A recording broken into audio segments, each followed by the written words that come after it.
नमस्कार। मैं हूं डॉक्टर अन्नपूर्णा से और यह है general awareness on environment for SSC combined graduate level examination part 8। और शुरू करने से पहले अगर आप मेरे चैनल पर नए हैं तो जल्दी जल्दी मेरे चैनल को सब्सक्राइब कर लीजिए। Question number 1, which of the following sites do not have a nuclear power plant? इनमें से कौन सा ऐसा साइट है जहां न्यूक्लियर पावर प्लांट नहीं है? एक, विजयवाड़ा आंध्र प्रदेश में, नरौरा यूपी में, तारापुर महाराष्ट्र में, या रावत भाटा राजस्थान में। तो तारापुर और रावत भाटा ये दोनों जगह न्यूक्लियर पावर प्लांट है, ये कॉमन नॉलेज है। और नरौरा यूपी में भी न्यूक्लियर पावर प्लांट है। जहां न्यूक्लियर पावर प्लांट नहीं है वो है विजयवाड़ा आंध्र प्रदेश। ठीक है। Question number 2, a camel protection and development policy has been announced by the government of 1 Rajasthan, 2 Punjab, 3 Gujarat, या 4 लद्दाख। तो camel protection and development policy कौन से राज्य ने बनाई है? तो कैमल कहाँ होता है? राजस्थान में। तो बहुत ही आसान सा सवाल है, आंसर होगा 1। Question number 3, in Golgi apparatus the maturing face is a spherical, 2 convex, या 3 बाइकनकेव, या 4 कॉनकेव। तो देखिए गोल्गी apparatus क्या होता है, पहले ये देख लीजिए। गोल्गी apparatus होता है ये सेल की एक ऑर्गेनली होती है।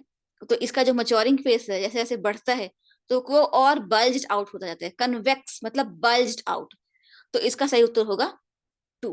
अगर कनकेव होता तो वो अंदर की तरफ धंसा हुआ होता, ऐसे धंसा हुआ होता, लेकिन कनकेव नहीं है, कन्वेक्स है। ठीक है।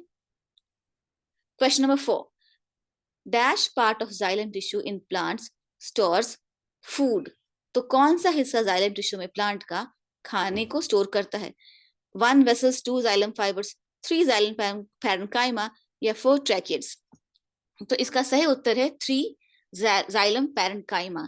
ये टिश्यू जो जाइलम का होता है ये कार्बोहाइड्रेट फैट्स दोनों स्टोर भी करता है और वाटर कंडक्ट करता है। ठीक है। Answer is 3। Question number 5, burning of coal is an example of 1 decomposition reaction, 2 double displacement reaction, 3 combination reaction, या 4 डिस्प्लेसमेंट रिएक्शन। ठीक है। तो पहले जान लीजिए कि ये रिएक्शंस कौन कौन से होते हैं। Decomposition reaction is equal to 1 molecule breaks into 2 molecules. Decompose होता है, एक मॉलिक्यूल 2 में टूट जाता है, डिकम्पोजिशन। डबल डिस्प्लेसमेंट रिएक्शन क्या होता है? 2 chemical substances react by exchanging ions to produce 2 new molecules. तो 2 केमिकल सब्सटेंस होते हैं और वो आयन का एक्सचेंज होता है और 2 नए मॉलिक्यूल प्रोड्यूस करते हैं। कॉम्बिनेशन रिएक्शन क्या होता है? 1 atom combines with another to produce a new molecule. एक एटम दूसरे के साथ कंबाइन करता है और एक नया मॉलिक्यूल बन जाता है, ये होता है कॉम्बिनेशन रिएक्शन। और डिस्प्लेसमेंट रिएक्शन क्या होता है? 1 atom in a molecule is displaced by another. तो एक मॉलिक्यूल का एक कोई एटम दूसरे एटम से डिस्प्लेस हो जाता है, वो होता है डिस्प्लेसमेंट रिएक्शन। तो ये जो बर्निंग ऑफ कोल है, तो कोल क्या होता है? कार्बन होता है। तो कोल का जो कार्बन है वो जब जलता है तो वो ऑक्सीजन के साथ कंबाइन करके CO2 बनाता है। तो कौन सा रिएक्शन होगा? कॉम्बिनेशन रिएक्शन होगा ना। Answer is 3 because carbon combines with oxygen to form CO2, hence burning of coal is an example of combination reaction। ठीक है। आगे बढ़ते हैं। Question number 6, which of the following are rabi crops only? इनमें से कौन सा जोड़ा ऐसा है जो सिर्फ रबी क्रॉप है? Maize and peas, no, barley and gram, paddy and cotton, wheat and jowar. तो पहले आप जानिए कि रबी क्या होता है और खरीफ क्या होता है। Rabi crops are winter crops that are sown in winter and harvested in spring in the Indian subcontinent. For example, peas, wheat, gram and barley। ये सब रबी क्रॉप्स हैं जो जाड़े में लगाए जाते हैं और बसंत आने पर उसको हार्वेस्ट करते हैं। Kharif crops are sown usually at the beginning of the first monsoon rains. जब मॉनसून की शुरुआत होती है जून में, उसी वक्त उसको लगाया जाता है। And harvested in October November, for example rice, cotton and मीज। तो इनमें से कौन सा है जो दोनों ही रबी क्रॉप्स हैं? Barley and gram. Answer is 2। ठीक है। तो रबी क्रॉप्स विंटर क्रॉप्स होते हैं और जो खरीफ क्रॉप होते हैं वो समर क्रॉप्स होते हैं। Question 7, identify an example of organisms that are free swimming and bottom dwelling forms। तो फ्री स्विमिंग मतलब आसानी से वो तैर रहा होता है, अपने आप तैर रहा होता है, और बॉटम ड्वेलिंग मतलब नीचे को रहता, तले में रहता है। Phytoplankton no. फाइटो का मतलब होता है प्लांट और प्लैंक्टन का होता है मतलब होता है माइक्रोस्कोपिक। तो माइक्रोस्कोपिक प्लांट जो होते हैं वो फाइटोप्लैंक्टन, वो फ्री स्विमिंग तो होते हैं पर बॉटम ड्वेलर्स नहीं होते हैं, क्योंकि प्लांट हमेशा पानी के ऊपरी सतह में होगा जहां उसको एम्पल सफिशिएंट सनलाइट मिले। तो फाइटोप्लैंक्टन नहीं होगा। फिर है जू प्लैंक्टन, फंगी एंड जेलीफिश। तो फंगाई जो होता है वो उसको स्विमिंग से कुछ लेना देना नहीं है, क्योंकि वो एनीवेज माइक्रो ऑर्गेनिज्म होता है। और जेली फिशेज जो होती हैं वो कभी कभी स्विम करती हैं, कभी कभी वो किसी चीज से चिपक के रहती हैं, तो जेली फिश भी नहीं होगा। होगा जू प्लैंकटन। जू प्लैंकटन होता है कि माइक्रोस्कोपिक एनिमल्स जो कि नेकेड आई से नहीं दिखते हैं, पर वो फ्री स्विमिंग होते हैं, पानी के धारा के साथ अपने आप तैरते रहते हैं, और बॉटम ड्वेलर होते हैं, क्योंकि वो एनिमल है तो उसको सनलाइट की कोई जरूरत नहीं है, तो वो तालाब के या नदी के या किसी भी एक्वेटिक इकोसिस्टम के तले में बेस में रह सकता है। ठीक है, तो zooplankton are example of organisms that are free swimming and bottom dwelling forms. ठीक है, question number 8, which of the following statements about cell cycle is false? इनमें से कौन सा गलत है सेल साइकिल के बारे में?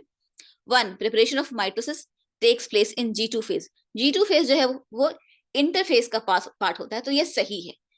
2, इन M phase the cell grows physically larger and copies organelles। ये सही नहीं है। इन S, ये गलत है। इन S phase replication of DNA takes place। S phase भी इंटरफेज का ही पार्ट है और replication of DNA उसमें होता है, सही है। इन G1 phase the cell grows physically larger and copies organelles। ये भी सही है, क्योंकि G1 भी इंटरफेज का ही पार्ट है और यहाँ पे सेल ग्रोज, सेल जो है बड़ा होता है और ऑर्गेनेल्स की कॉपियां बनती है।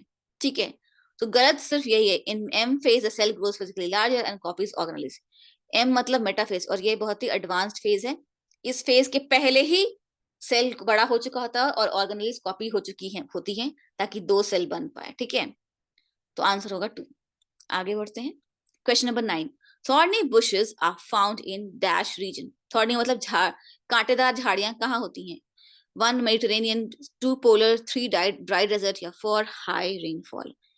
कांटेदार झाड़ियां ड्राई डेजर्ट में होंगी, सिंपल सा सवाल है।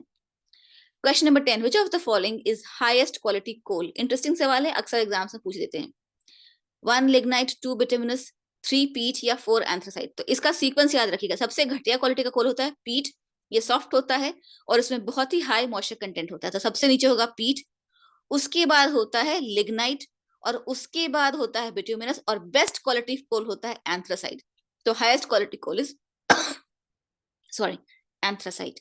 आज के लिए इतना ही। ऐसे और प्रैक्टिस टेस्ट के लिए इसी वीडियो के डिस्क्रिप्शन बॉक्स में चेकआउट करें, और एसएससी के प्रिपरेशन के एनवायरमेंट साइंस के पार्ट के लिए, एनवायरमेंटल अवेयरनेस के लिए मेरे चैनल को सब्सक्राइब करना ना भूलें। अगर वीडियो पसंद आए तो कम से कम 3 दोस्तों को गुरु दक्षिणा के तौर पर जरूर शेयर करें। Thank you. जय हिंद, जय भारत।